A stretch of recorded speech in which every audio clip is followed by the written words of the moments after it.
राधन जी मस्जिद अल्लाह वाली और मदरसा अरबिया दारुल फुरकान में ख़त्म कुरान हिफ्ज़ मुकम्मल करण जी तकरीब सदर मुदर्रिस उस्ताद ख़तीब मस्जिद अल्लाह वाली कारी नज़ीर अहमद बिरोही जी गिरदारी में थी गुज़री, जंहिंमें मोहतम मदरसा कारी मोहम्मद हाशिम जतोई जे पोटे हाफ़िज़ ग़ुलाम नबी वल्द मौलाना मोहम्मद शाफ़ी जतोई के कुरान शरीफ हिफ्ज़ करण ते शानदार प्रोग्राम मुनक़द कयो वियो।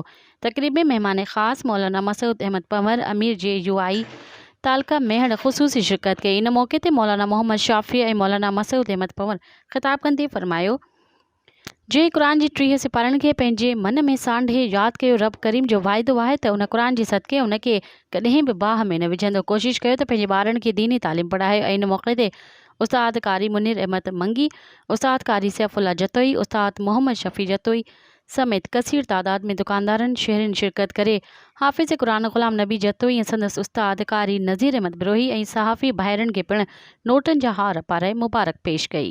मज़ीद ख़बरनि ऐं तफ़सीलात लाइ विज़िट कयो असांजी वेबसाइट www.awamiNewsHD.com ऐं ॾिसंदा रहो अवामी न्यूज़ HD।